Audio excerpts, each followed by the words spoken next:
You're listening to iCannabisRadio.com.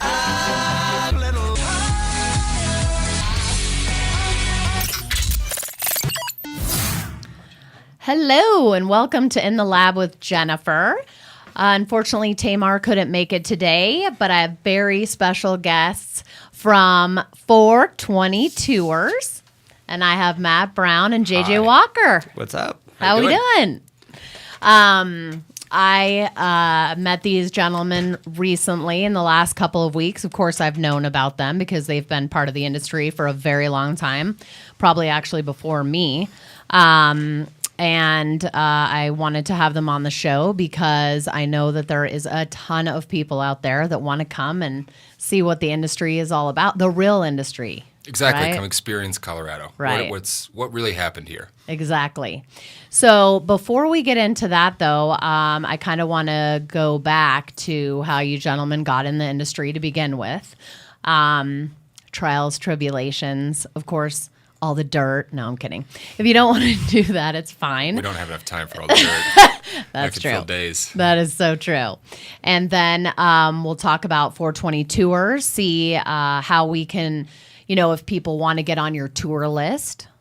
And then also people that want to come in town and experience the very best of 420 Colorado. Awesome. Yeah. So why don't we start with you, Matt? Are you from Colorado? How did you get in cannabis? All that good stuff. Yeah. I grew up in Kansas City, Missouri. I learned to ski here in Colorado, and I remember the first time skiing at Keystone, standing on top of the mountain at 14 and deciding I will move here at some point in my life. Wow. I went to college in Boston, lived in New York for a while, and then in the summer of 2006, I dumped my girlfriend in New York in one fell swoop. I packed up an SUV and I moved to Colorado. Wow. Best decision of my life. So I've been here since 2006. 2006. I have Crohn's disease. I was diagnosed when I was 19. And about a year after I got here in 2007, I became registered as a patient. I was about the 5,000th patient actually in the state.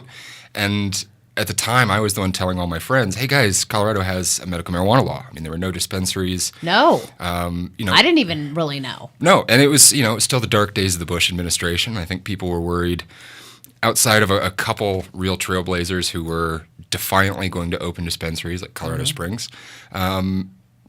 Just people here didn't know. There was not the kind of, certainly, marijuana culture that we have today. Right. I started growing. I actually developed all my own strains for the next 2 years, and I treat 100% of my Crohn's disease conditions through my own strains, or strains now that I buy at stores, now that we have all this industry.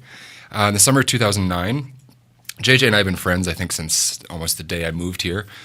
He's born and raised. And it was summer of 2009. There were some dispensaries starting to pop up after Obama took office. And along with another one of our friends, Ryan, we sat down, and originally we were looking at opening a dispensary ourselves.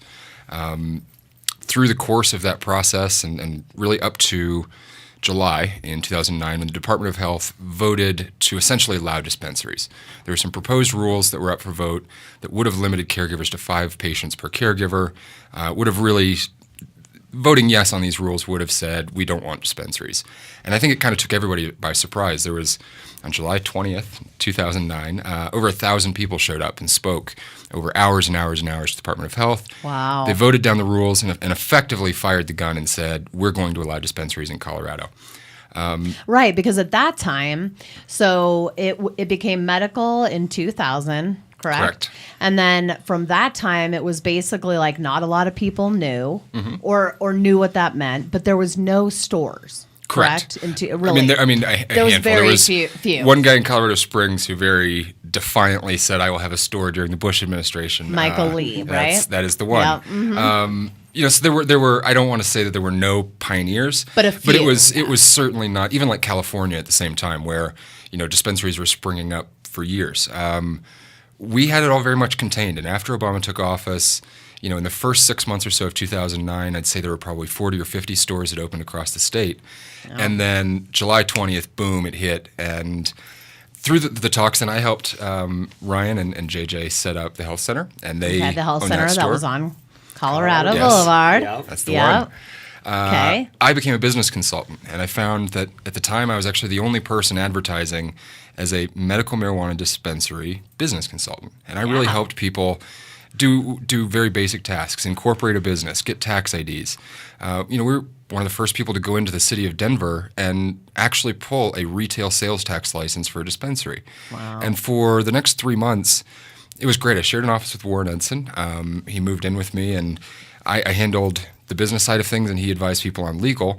And really, for months there, we were operating without any rules. Nothing had changed Right. legally since 2000. Right. And so, for the fall of 2009, there was this really beautiful experience that happened here in Colorado where, in less than 6 months, we had over 600 dispensaries statewide. Is that what it was? And- 600? And it was a land rush. And it was hard to tell if, the storefront that was there and had a tax ID maybe was or wasn't open all the time. I mean, Right. it was not like now where we need new numbers. It was Right. pure gold rush days. And everybody And was so driven. is that what you consider the green rush, if you will? It was. And I think it people was the use that most term, exciting so- time. And that was it. That, Okay. in a span of 2 months from, say, the beginning of August through end of October, maybe, what is that, 3 months? Mm-hmm. You could not find commercial real estate in the city of Denver that was available and had a landlord that was willing to talk marijuana. And at that point, that landlord had received no less than a dozen offers for 2, 3, 4, 5 times their asking price. Yeah. They were decidedly not renting to pot people. Every other warehouse, 1,000 square feet, hadn't been touched in 20 years, falling apart. Yep. People were snapping up and just getting the paperwork in place because we knew then through the fall rules were coming. And Chris Romer, state senator at the time, made a lot of headlines very early in the fall. And the state legislature doesn't meet until January. So, Right. we knew that the state couldn't really write any rules in the second half of 2009, but Chris Romer made it known he was going to be heading up the task to write state-level regulations.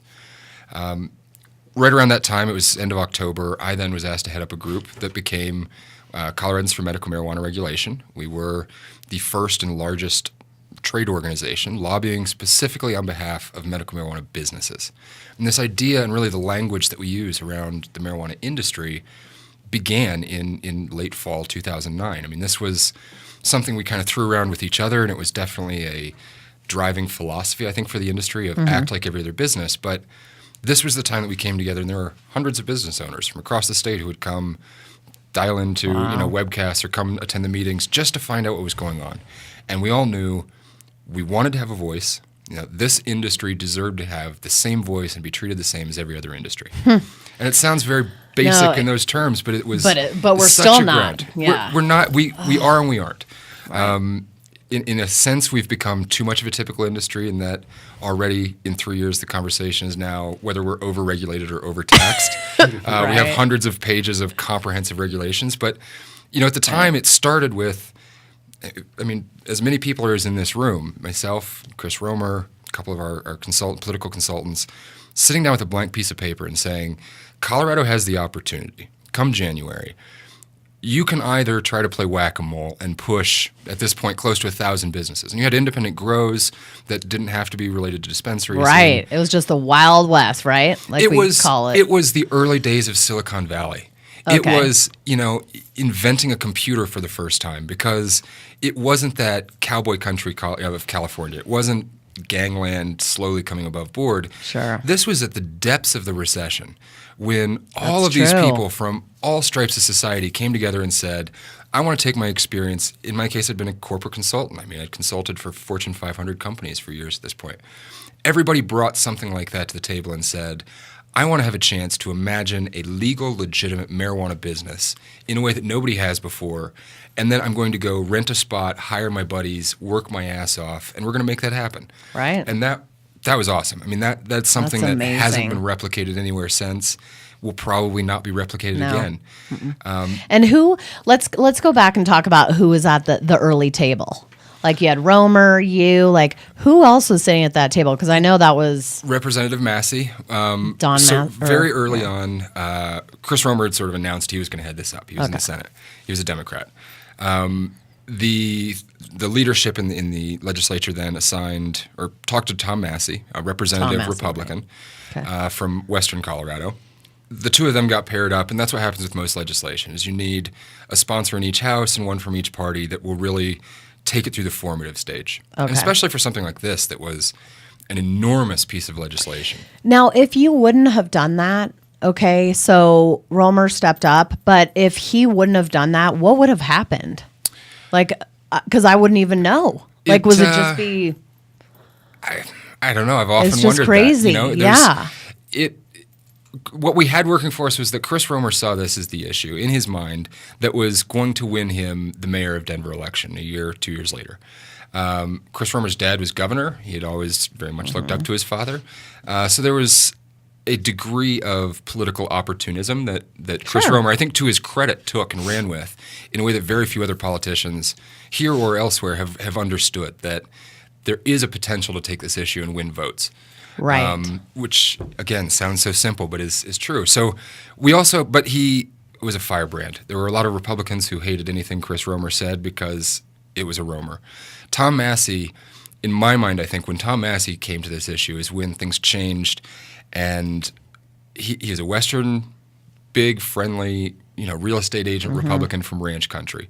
Right. Very pragmatic. I actually found him to be a lot like Charlie Brown, and that's probably another issue on Denver City Council. But that came to this as without the baggage of treating it like pot, and without any just of the baggage. a new industry. Exactly. Right. And that, to their credit, I think everyone at that table realized we had the opportunity to do something in a way no one in the world had figured out, and that there was pride to be had in that. Sure. That this was not, Tom Massey grumbling that he got stuck on the pot bill and had to deal with it. Right, like most other. And he knew he was term limited. He knew that, Tom Massey was not looking to run with this politically. I think this was, to him, a chance to really put his thumb on, the legislature, the way every I think, elected representative wants to in some way. Sure.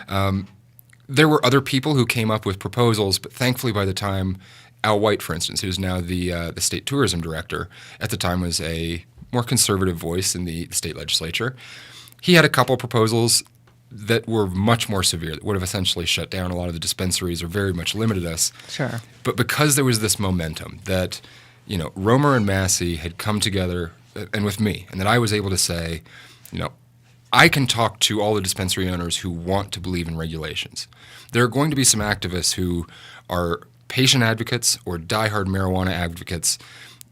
They're not my caucus. I'm not speaking for them. They will have a voice in this, and everybody did. If you go back and read the Westward articles, I've often said it was because we had strong proponents and opponents both within the marijuana community. We were able to win as much as we did. We weren't all just the pot people that were all That's a good way to fringe. look at it, right? Because everybody thinks that we're all pot people, think and want the same things, and at the end of the day, it's so not true. And I think it gave all of Colorado a chance then to elevate our discussion around marijuana to the next level that other states still, I don't think, have. Where not only was this about, are we going to pass the pot bill? But suddenly we had voices representing patient interests. We had different voices representing the business interests. We had different voices representing law enforcement, and everybody in between. One thing that also helped right around Christmas time, 2009, is when Tom Massey called Matt Cook, who at the time was Chief Enforcement Officer at the Department of Revenue. And as I have been told the story, was basically told, you're going to be in charge of this pot bill. We're putting all the regulation under Department of Revenue, and you're the man. We want you to lead it up. He'd been brought back from retirement a year earlier and was supposed to be on this 12-month kind of help us find your long-term replacement, when all of a sudden this all happened, and he was not expecting it. And as I understand it, he was told, call Matt. And he called me up one day in early January. We sat down at the some little bagel place right by the Capitol. And for 2.5 hours, he started very much forthright and said, my name is Matt Cook. Here's my profession. I'm in charge of this. I need to understand this industry, and I am here to help legitimize it. That's awesome. And I want to work with somebody who can answer my questions and that I can have a relationship with that, can be productive. And through that group, and, there are various other, law enforcement has their lobbyists. DEA had their guy, Tom, I forget his last name, small, old, grumpy-looking man. Luckily, I don't know him. He would be in the room, and they would kind of throw out their ideas. But throughout the entire time, because there was the marijuana industry saying, we will get behind regulations if you will give them to us, it just steamrolled right through. And so, that got us through May 2010, and all of a sudden we had a bill that had more amendments than the state budget that year, which normally is the biggest, most contentious piece of legislation they have to deal with. Right. It took a little bit longer than the budget to approve, right up until almost the last day. But we created a 79-page bill that outlined for the first time the end-to-end supply chain of marijuana in a 1284, right? House Bill 1284, yeah. Okay. In a way that literally no other government or state on earth had ever taken up the issue in modern times of marijuana with the level of seriousness that the Colorado Assembly did. And, everything that we've gotten since then has been fleshing out those details, fixing what's broken, complaining about what we don't like, and finding ways to improve it. But Colorado now is light years ahead of everybody, and at the same time has given the world an example to copy. Copy and to improve on, and that was our goal. That we started off with the Ogden Memo in 2009 that said those patients and providers in clear and unambiguous with state-based medical marijuana systems will not be an enforcement priority for the Department of Justice. That was the rallying cry of the state legislature then was, if we come up with clear and unambiguous rules, the state of Colorado will be in a position to tell the federal government, you cannot come in a way that the state of California never did. Right. And the state of California still has doesn't. direct federal intervention. Exactly. Right, exactly. And yeah. So let us take a break and we'll be right back. Canapunch is a delicious and effective medical marijuana beverage proudly made right here in Colorado. Each bottle is freshly infused with 100% pure flower extract from the highest grade marijuana plants available today. Using proprietary extraction methods, every bottle of Canapunch is consistently and reliably infused with an exact milligram dosage that you can count on to relieve your symptoms each and every time. Canapunch is delicious. There's never any medicine-y taste. We use only 100% cannabis flowers. No trim or byproducts are ever used in Canapunch. It does not require refrigeration and comes in convenient, resealable multi-dose bottles from 60 milligrams to 200 milligrams. We have drinks with dosage that works best for you. Canapunch is available in a variety of delicious flavors like black cherry, watermelon, pineapple mango, and blue raspberry. And we now have strain-specific beverages available just for you. Canapunch is delicious, convenient, consistent, and effective. Give it a try and experience the Canapunch difference. Call Canisher at 1-800-420-5757 for all your insurance needs. Canisher understands the risks you face each day, and we are there to protect your business and your investment. Since 2010, Canisher has been serving the cannabis industry nationwide. Call Canisher at 1-800-420-5757 or visit us on the web at canisher.com to learn more about our insurance and risk management services. Proud member of the NCIA. I'm Gary Johnson, and you're listening to iCannabis Radio, and I want to say, talk it up, Colorado. All right. So we're basically at early 2010, 1284, and that came out July, right? May. We wrapped it. May, wrapped it. There were a lot of last-minute changes, i.e. we were supposed to have a year and a half to implement House Bill 1284, and in the very last day of floor debate, there was an amendment put up that changed that to July 1st, so 8 or 10 weeks out. If you go back, there's a piece on the Huffington Post I wrote directly calling them out. No other industry would have to rush compliance. No. And the forcing vertical integration. Vertical integration was a term I actually used to try to convince Chris Romer to soften up the rules. When we started talking, the idea that the legislature really wanted to push was what we would now call 100% vertical integration, but at the time they just called dispensaries have to grow your own. Right. And to a legislature that doesn't know about pot, doesn't really care about pot, hearing dispensaries have to grow their own and that way we can keep control on it makes sense. And it's very hard to argue against. By switching that dialogue and calling it vertical integration, then we were able to say, show me an industry that has mandatory vertical integration. There's not a single example in the world. I learned this in Farmers business market. school. You have the option to vertically integrate, but you're never forced. No.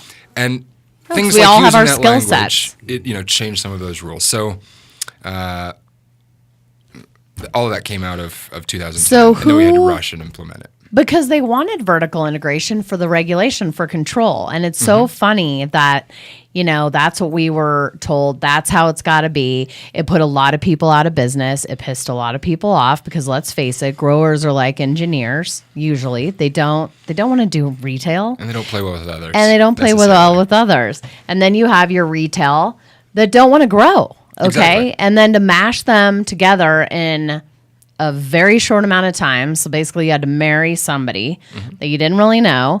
and it was a disaster. It was, and it was. I mean, not a total disaster. Well, no, but it was a fumble on the finish line where if all we would have done was get through that last day of floor debate with just where things stood going into that morning. I mean, I will say, though, on the exception, Chris Romer also snuck in the unlimited plant count grow license for infused products manufacturers in the same debate. And no one had a clue what that was, and it happened. And I was up in the gallery screaming because I saw it and knew. But most of the things that happened were rushed the implementation. Right. And the problem was then it set up Department of Revenue to fail even before they got started. Right. And Department of Revenue went out of their way to do a number of stupid things since then, but they were also handed a disaster by that rush deadline. And a new industry, no one to turn to, nobody to pick up the phone and ask for help. Right. You just figure it out, and if it's wrong, well, then you try to do it right the next time.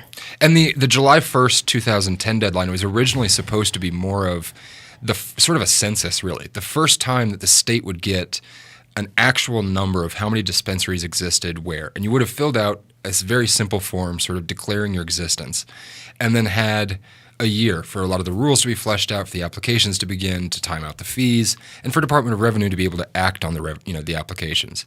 And all of that got sort of rushed and lost, and then they, So wasted a bunch of money. Part of the conspiracy theory, right, is that it was set up to fail.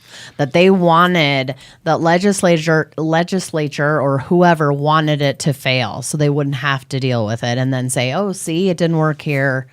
Let's forget about it. What do you think? I subscribe to the theory that most people are trying hard about the things that they care about, but most elected officials really don't have a deep sense of care for a lot of the issues that they talk about. And they have to talk about so many different things through the course of the session. Yeah. They timed one hearing for us with new flow standards on the diameter of the drain pipe from toilets. That took an hour and a half before they got to the pot part of the hearing during the same time. So, most of these people don't care, and most of them don't care about pot. Right. Given that, it would have been easier for them to just get it right and officially punt and not have to come back every year and deal with a new contentious bill, and now deal with multiple lobbying groups, each representing slightly different interests, where it's harder for them to tell, where does the industry stand? Because there's 4 or 5 industry groups and some splinter groups that claim it's gotten messy. Right. And I think the people who would have wanted this to fail were such a tiny minority that they didn't have really the power to go in and be that diabolical genius that I think sometimes stoners try to believe the government is. It's just a whole lot of failures of people who kind of do the best they can but don't go out of their way, and it's just a series of stumbles. And the good news is they underestimated I think us as an industry, and and all of us have worked really hard to come up with some good regulation. And it's funny because most of us want regulation. Mm-hmm. I mean, of course. And that's why we voted.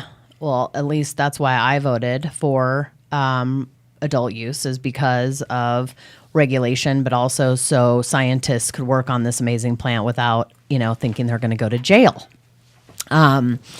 But it's just very interesting that people, and then to find out that Hickenlooper does want to be president at some point. You have to go, okay, let's see. This is in my plate, so I can, hey, I have to take a look at it. The voters voted, and so let me make the best of it. Or you can fight it and be pissed off and upset about it. But the fact of the matter is, people in Colorado overwhelmingly want cannabis. And the more people in Colorado understand and get themselves educated on cannabis, the less scared they are. I mean, I know starting the governor's task force in January meeting, myself and this attorney went at it 1 second into the meeting. And now we're she totally gets it. She gets the other side. Now, not that she's running around being an advocate or anything, but at least she understands that this is a medicine and that there are patients that truly need it. Mm-hmm. And I think that, if I can tie it into the tourism a bit, but no. that's what I try to remember, and I do try to remind a lot of my Colorado friends when we talk, is that we've been here and experienced. I always say the pot industry moves like dog years, and in just the 3 years, 3.5 years now since House Bill 1284 passed, the roughly slightly over 4 years that we've had any sort of marijuana industry, quote unquote, things have changed so fast. We've gone through so many waves almost that we forget that the rest of the country, for the most part, still is, stuck in the pot. Should we legalize pot? Medical pot. Right. What is that? Like, it's a very rudimentary conversation. The Right. biggest difference is, tech helps.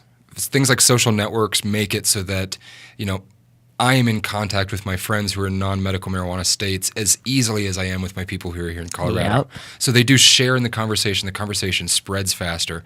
But the biggest thing is when you get people like my mom, who has never smoked pot, doesn't drink, has no interest in being intoxicated at all, Right. and lectured me extensively as a child to be the same way. Right. When those type of people become comfortable talking with the other little church ladies and saying, so-and-so has fibromyalgia, and you know what? That vaporizer worked. Or in my case, it's always been, oh, you should really talk to Matthew. And my mom, I think, came on board because all of her friends, when they found out what I did for a living, at the time as an advocate and then working for various medical marijuana companies, she was always worried that they were going to be upset with her, like I was a crack dealer. Oh my God. And my that's, son's a drug dealer. That's the first response, particularly when you're raised in a very religious, non-intoxicant type environment. And Right. she found the opposite to be true, where suddenly all of those friends were the ones saying, can you put me in touch? Because I've got a sister, a cousin, a mother, whomever. Somebody. And we really need to know what's up because we know there's something there. And particularly my mom said lives in Michigan, which is a great example where Michigan has medical marijuana, but they don't have the clarity of regulations that we have. They don't have the business infrastructure we do. And so somebody like my aunt, who doesn't want to get high necessarily, but is willing to at least try THC to deal with fibromyalgia that's taken her out of the classroom for years on end as she's a teacher.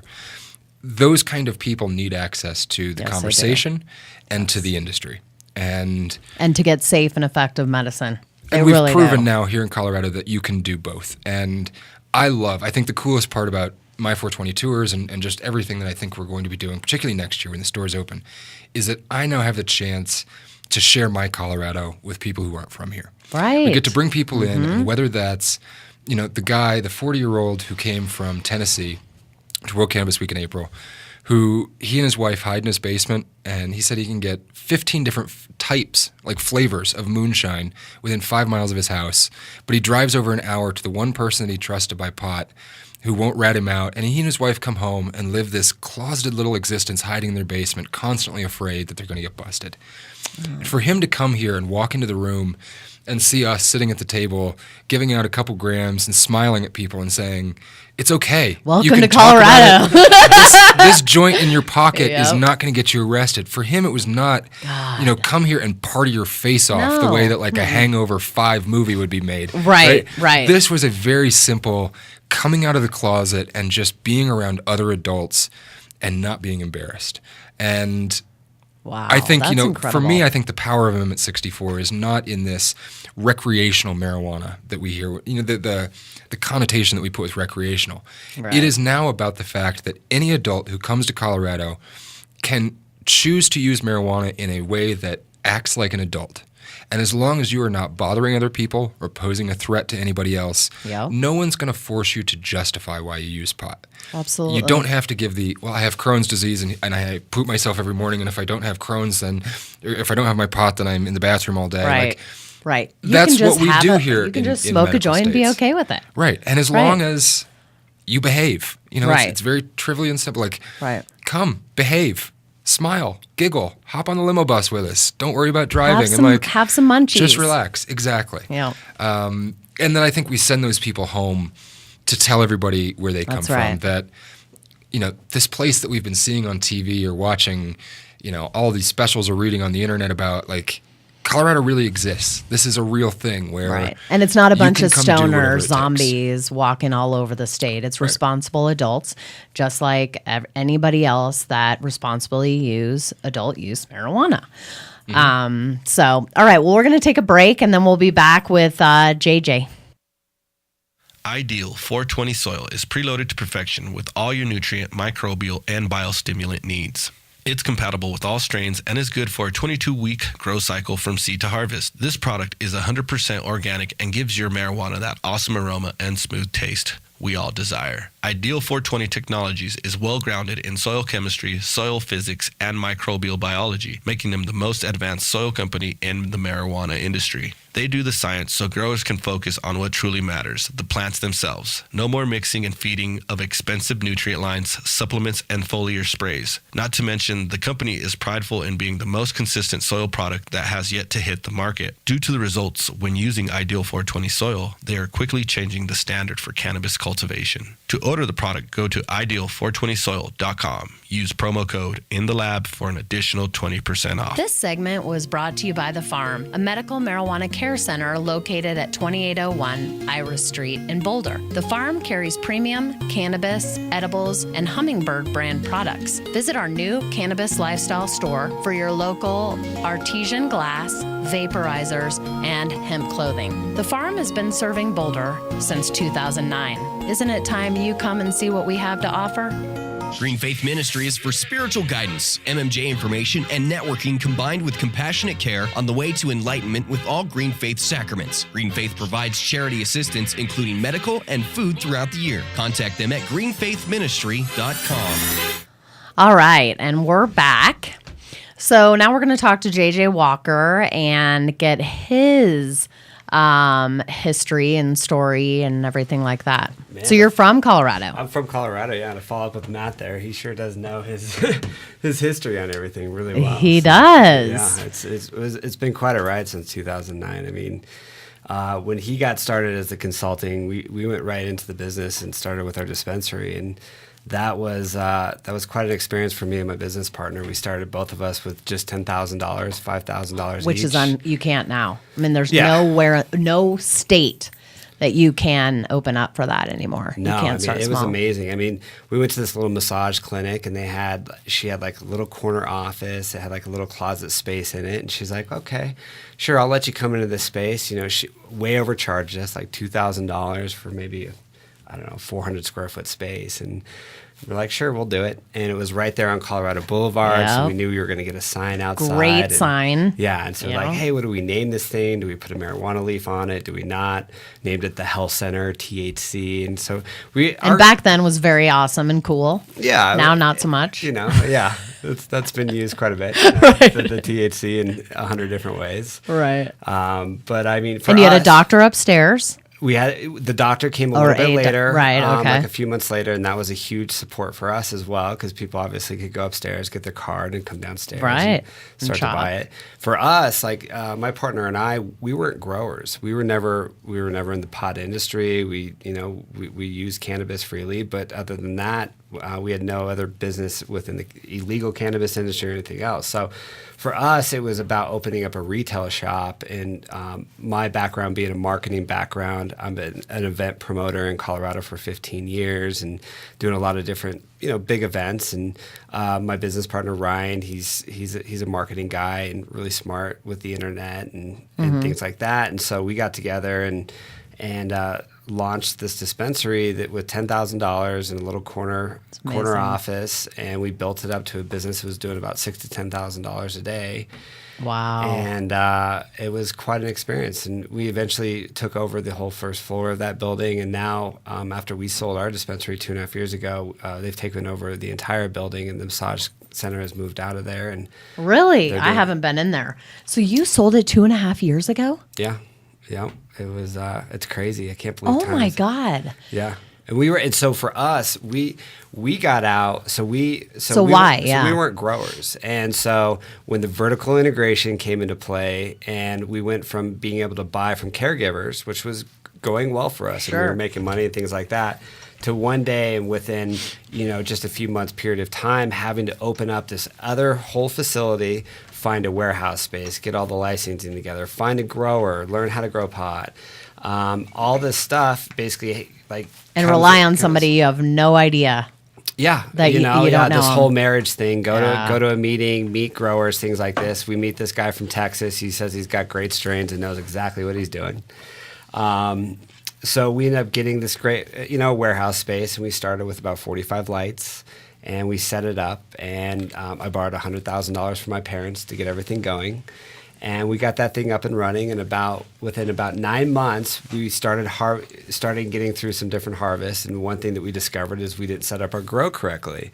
And so we were producing about a half a pound of light. Our dispensary was kicking butt, and so we were still trying to buy product from other people, bring in some of our own product. But, it's very expensive to run a grow operation. And when we got married, it was this guy didn't become our business partner, and we started with $10,000.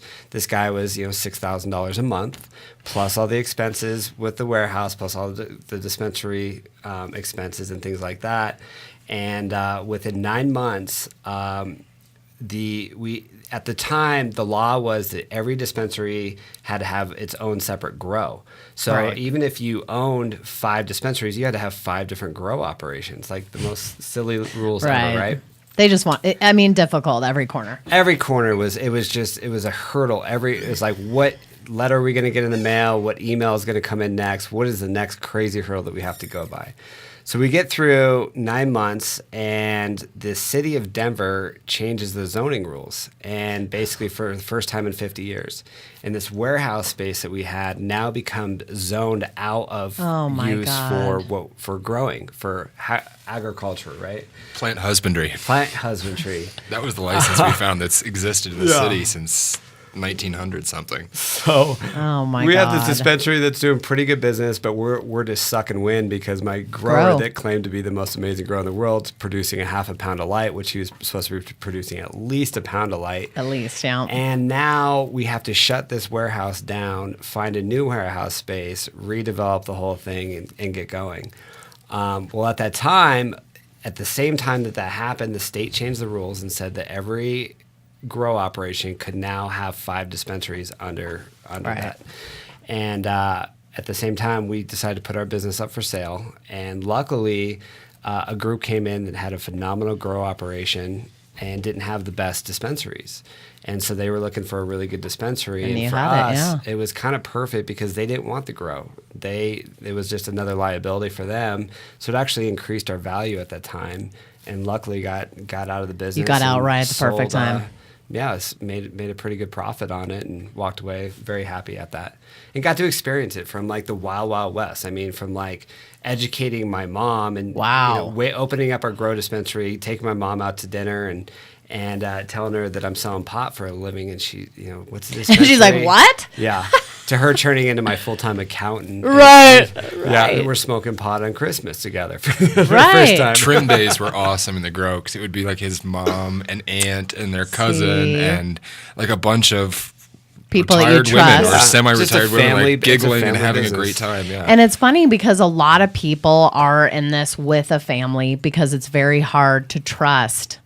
And so a lot of people do bring their families into this. It's a very family-driven industry. I feel like.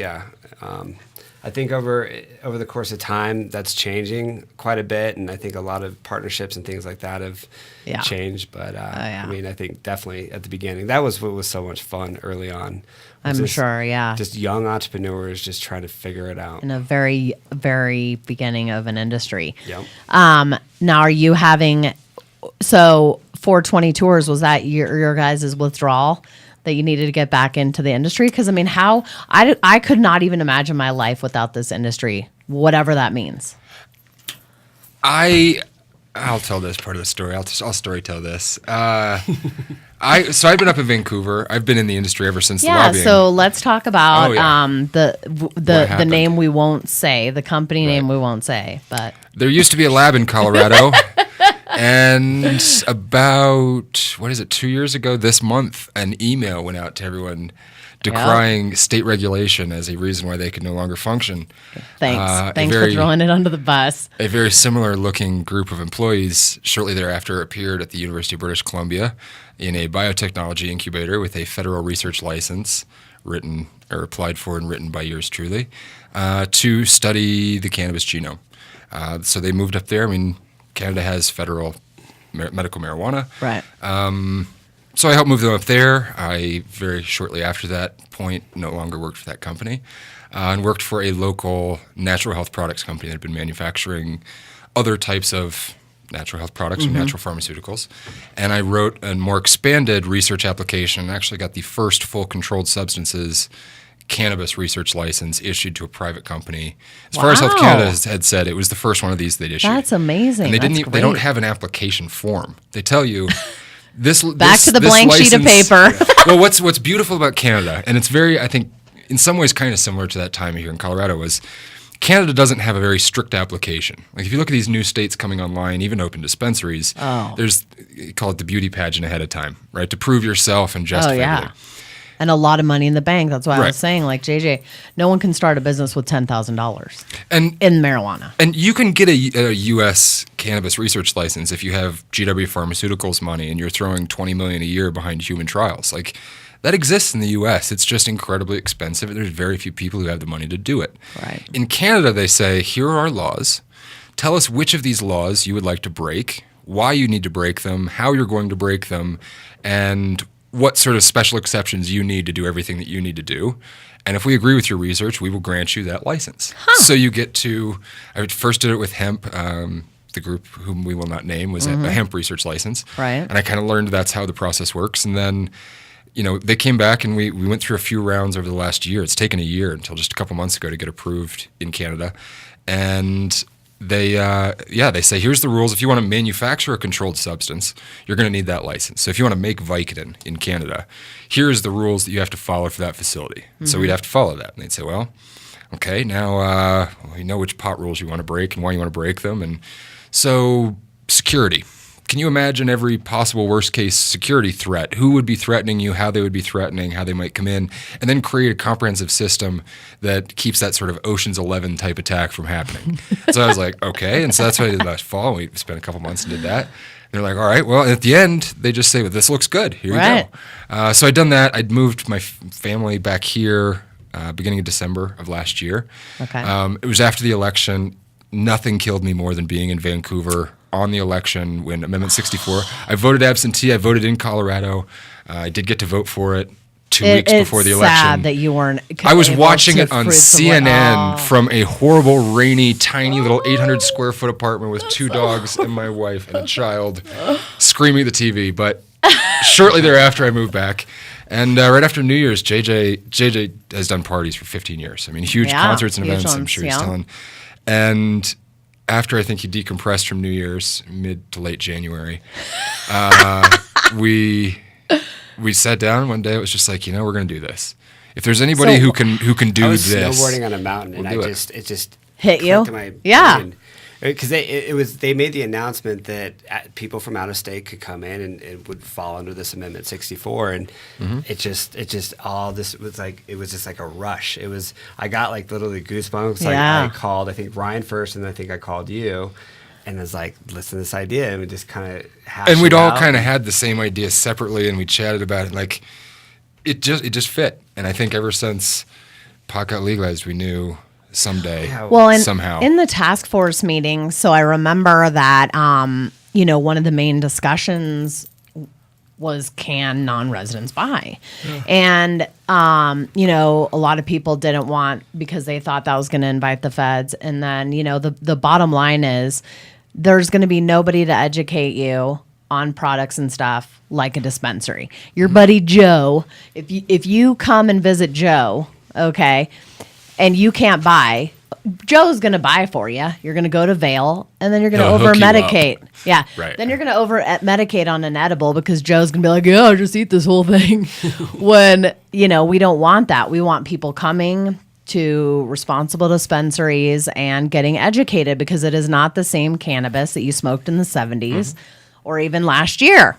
So I think it was very important that they let people come and experience it and buy it, just so they can get educated about it. And I think the state, to the state of Colorado's credit, ever since the very beginning, has understood that, the token 22-year-old pot-smoking, long-haired hippie who's snowboarding and bangs himself up. Or snowboards. He doesn't ski. Right. I ski, JJ snowboards, so I always I use snowboards. I snowboard, but no one talks about a skier. They always say snowboarders. That's it's right. so annoying. Let's keep it that way. I think the state knows that they can always have that stereotype to throw under the bus when you need a soundbite Sure. for the media, and it's Always. an easy one. And you can use it to kind of help define the one end of the spectrum. But I do think the state has always written rules knowing if they do this right, they will attract the baby boomers. And that this, Amendment 64 is not about partying. It's about the right to act like an adult. Right. And to make, if my dad who has Crohn's disease and as far as I know has never smoked pot in his life and has no interest, I couldn't bring him to Colorado and take him to a dispensary and say, why don't we try these CBD products under Colorado's medical marijuana system, no matter how well he qualified. Exactly. Without him moving here. And, 1284 gave us 2.5 years of a controlled experiment that proved that this supply chain worked and that That's this right. model worked. And Amendment 64 voted to just open it up to all adults. Right. But you're right about and that's what's happening with these families that have kids with seizure disorders. Okay. So, now the realm of caring is trying to get emergency rules done in states because a lot of these families can't up and move to get their child here and to get the medicine. So it is a big deal. And people thought that, medical will go away. And I truly feel the opposite. We're going to have better medicine and we're going to make it easier for people to get medicine now that they don't have to be on the list. I think I used this example a lot because in 2009, 2010, people would always ask, is this just a ruse for legalization?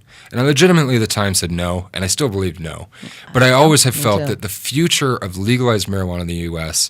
is more as an over-the-counter medical market and not as a recreational intoxicant. That it's, our future nationwide is not the Vegas hangover of pot.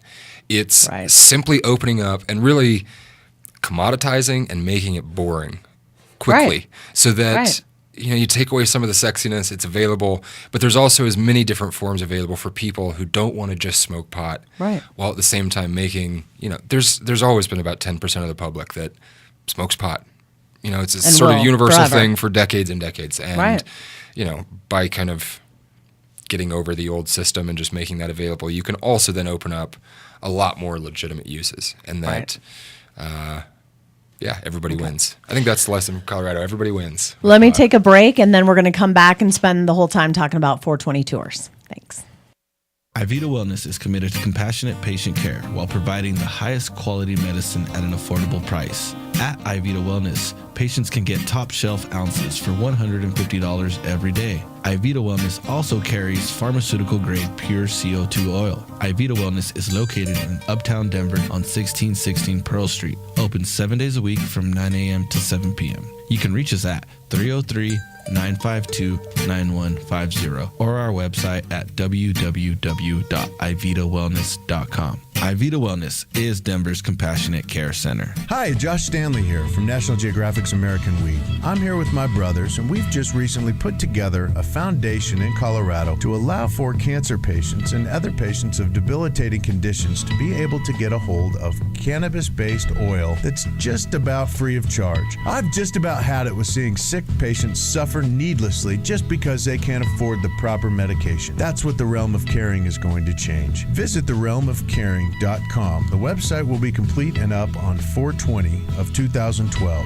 But until then, please contact any of us Stanley brothers directly through email. You can get us at gratefuljosh@hotmail.com. Now come on, Colorado. We need to take care of each other. Join the Realm. That's realmofcaring.com. Thank you so much. National Cannabis Industry Association would like to thank its members who represent the leading professional businesses in America's emerging legal cannabis market. NCIA is the only organization that has unified legitimate cannabis business across the nation to fight for real reform in Washington, D.C. For more information or to make your business a member, visit us online at thecannabisindustry.org. All right. So, my 420 tours. You started talking about it. The three of you had kind of the same ideas. I know that I wanted to, I would love to open up like some kind of bed and breakfast to where, you come out and you get to see some things that you would never be able to see without. Experience Colorado cannabis. Exactly. So let's talk about that. I'm Sally, and I live in Utah. It's my mom's name. Oh, sorry. I'm No, it's fine. Penelope. Fair enough. And I'm on Criminal Minds. Just kidding. Okay. No, and I call and you have tours to pick? Can I pick my own tour? So we will have both. Okay. This, we were hoping to run a lot more this summer. We had a number of other issues pop up, but basically starting January 1st, it'll coincide nicely with the stores running. So starting New Year's Eve, JJ throws the largest New Year's Eve party in Denver as it is. Thousands of people, 5 hotel takeovers. And what is that again? New Year's Eve blockparty.com. New Year's Eve blockparty.com. And starting then, the first week in January, we'll have a prefix tour, and we'll do certain package tours. Go look at the itinerary, say you want to join. This one will be, we want to hit every single dispensary that's open in the state. I want to Very be cool. busloads of people to every store that filed their paperwork and said, I believe in retail. I'm going to go file for this new license. Starting day one, we'll be bringing busloads of people there. I think that will go over pretty well with the industry and the public. Absolutely. I do want 5280 week, I believe in February when there's a big restaurant Okay, week. so stop, because a lot of people may be out of town, don't know what 5280 is. 5280 week is Denver's restaurant week. I believe they might even be changing the name this year. But it is essentially, it would be a week to come visit all the best restaurants. For 5280 and 2 people. Two Amazing. people, right. And on our packages, it's you pay once and it's all inclusive. So we provide transportation. On a restaurant package, we'd figure out who the people are. And, you wouldn't be going and paying everywhere separately. But come experience the best restaurants, lunch and dinner, happy hour in the afternoon, private, smoker-friendly, marijuana-friendly locations. Our hotels that we work with here in Denver and elsewhere allow you to smoke on site and basically relax and enjoy the best food. I think there will be some ski packages. So we'll be planning certain packages like that will be a fixed itinerary.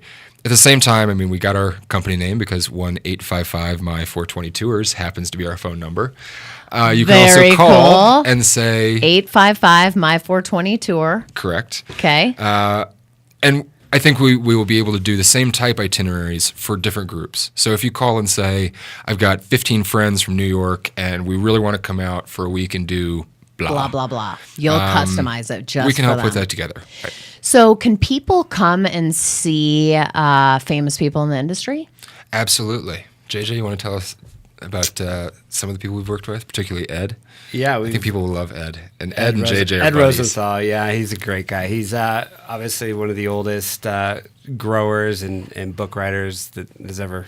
But people lived. a lot of people don't know him. So who is he? He was High Times' marijuana cultivation columnist for basically the last 30 years until very recently. One of the most the Bible of published. marijuana growing and travels the world and basically signs books and cool. is a celebrity. Okay. Yeah. But then there's also people that maybe we don't consider celebrity, right? Like yourself at Can Labs. No, not really. But you would be amazed. There are people who have asked me in other states, and specifically, really, not just Jennifer Murray, but Jen, as though you two are very tight. But oh, there will be the opportunity then, yes, to come in and meet people within the industry. Because I would love whomever it is. Yeah, whoever it is, whatever it is. The clinic obviously is Ian known. Sieb. World War Ian Sieb. Trip or whatever. So I know that if I was, somewhere looking and I'd be like, okay, that'd be cool to see grows and stuff, but can I meet so-and-so? Right. Maybe they're in Tennessee and they're going to want to do, edibles. So they want to meet, whatever. If for instance, if you live in Illinois and you're excited because your state just passed a medical marijuana bill. Right. But it's sort of scary to look at the 200 pages that were passed there with very few details. Right. And really make that decision. I think there will be another tour package that, we certainly want to be offering, whether it's small custom or prepackaged, to come meet Colorado. Talk to the dispensary owners and spend a few days honestly having them try to talk you out of it. Like a little internship. Which is, I think, what normally happens. Yeah. That's come such visit, a great come idea. walk through, experience what we've with. done. And before you make that multi-$100,000 decision to apply, come experience such a great idea. And it all people comes have back the wrong very much idea. And they, it's like all of us, I think, when we first got into the industry, that you get excited and there's a spreadsheet that you start from and you just start talking to people and that excitement kind of builds. Right. You need access then to the people who have been there and have walked the walk before to be able to give you some advice and not change your plans. But you just need to hear it. You need to come meet these people more than a single day seminar with, 200 other people for an afternoon in a ballroom at a hotel will give you. Right. It's true. So I think that's an opportunity. No, that is such a great idea. If you're interested in the business aspect, if you've always wanted to come to Colorado but just never have. There's so much to do here. And so like the summertime is part of the tours with like Red Rocks concerts. And 420 this year is going to be huge. Absolutely. We've got 420 being on a Sunday this year. The High Times Cannabis Cup moving. The rally in Civic Center Park. Downtown. Yeah, so they're going to be. Oh, they are? Yeah, the location they've outgrown. And so they'll be moving that. There's a couple other large conventions coming into town. There's a convention called Big, which is like the head shop growing industry trade show. And so they'll be in town at the same time. Okay. So there's going to be like a week long worth of events. So people that are interested in 420 coming out here, they could come out and do a 3, a 5, or a full day week experience of everything marijuana that's happening within here in Denver. Sure. There's going to be lots of major concerts and celebrities. And so 420 tours will be an integral part of people being able to book these packages, putting them in 420 friendly hotels, giving them their transportation, telling them the dispensaries to go to and giving them special promotions and discounts, gift bags.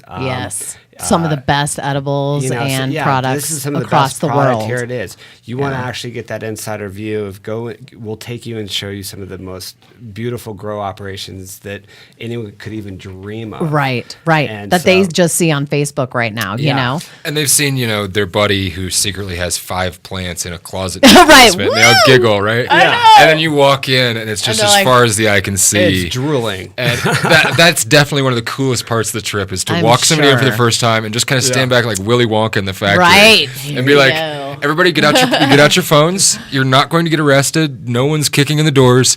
Take pictures of yourself with some plants. And that's the highlight. They'll go home. Oh, check out this one. It's me behind this one. And that is so awesome. We do like cannabis cooking classes. We got like workshops and things like that. So we've got this great cooking school. I don't know if you ever done those things where you couple and you go in and you cook for like 3 hours. Yeah. We're doing that with all cannabis infused products. That's It's fantastic. not just your typical brownie anymore. And right. Like one of the ones that we did in April for World Cannabis Week was the guy made a quinoa fried rice infused with THC oil, where instead of the rice it was quinoa, but otherwise it was like great, delicious, super healthy, like superfood kind of thing. And people love that too. Then they kind of got to make their own edibles and take them home, and the ones they wanted they got to play with for the week. It's amazing. It's absolutely amazing. I cannot wait. And Can Labs wanted to be on your last tour, and I appreciate you guys inviting me. But once our new lab's built, just when people come into my lab, the same thing. It's like, really? Like, oh my God. So, and if I can put a second for a shameless plug in, yeah. Anybody who has that facility that they want to show off, anybody who's here in Colorado and wants to work with us, our email address is Matt, M-A-T-T, and JJ at My420Tours. We're not here to compete. We're not here to take business. We're here to bring you business. All the tourists, everybody who's coming in awe of Colorado, and help show them the best of the best. That's right. And that's going to be different for everybody. Right. Nobody that comes and says, "Oh, I've got this great dispensary and I'll give your people a discount," is going to get 100% of the tourists. Right. It's not the way it's going to work. Right. And we're here to spread it around and show us off. The women that come and they're like, I just want to see women-owned businesses. How about that? I mean, there's just endless tours. So I'm very excited, and I will have a link from canlabs.com to my 420 tours. Awesome. So people can come and catch your link if they don't see it. But I'd love to have you guys on again My to pleasure. talk about what packages, and maybe even have it to where people could call in if they wanted to get some ideas. We can give away one live on air for free. See, how cool would that be? So we definitely need to do that. And again, if you're interested in bringing some of your friends and you want to create your own tour, or obviously they have all kinds of ideas for special tours, this will be a vacation like any other, and you'll get to see just the amazing people in this industry, and not the BS that you see on TV. I mean, none of us in the industry go downtown during 420. None of us do that stuff. Civic Center, that's child's play. You know, you want to come and visit the true magic of Colorado and cannabis. And experience it. Experience it in a way where you experience it. feel safe and you know you're not going to get off the plane and be on Craigslist. Right. Or driving around trying to clip coupons and go to the best dispensary or wonder. So true. Just tell us what you want to do and know that you can land here and have a friend who will help hook you up. Right. Take you and show you around. And educate you about what to consume, what not to consume, and how to consume responsibly. And drink water. It's high altitude here. We don't want people getting Exactly. sick. Yeah, no. Yeah, lots of And if candy you on the don't bus. dab at home, be careful when you start to dab. Oh yeah, no, and that's another big thing that we need to teach people. But again, it's my 420, and that's a 4, a 2, and a 0 tours.com, or you can call them 855-MY420-TOUR, or again, Matt at my420tours.com or JJ at my420tours.com. And if you can't remember any of that, you can always contact Jennifer at iCannabis Radio or canlabs.com. But thank you guys so much, and we'll definitely have you back. And I'd love to we'll give one away and then have that person on. That would be really cool when they come out, and so they can share their experience. Yeah. Yes. So, all right. Well, thank you so much, you guys, and we'll chat soon. Sounds good. Thank you. Appreciate it. All right.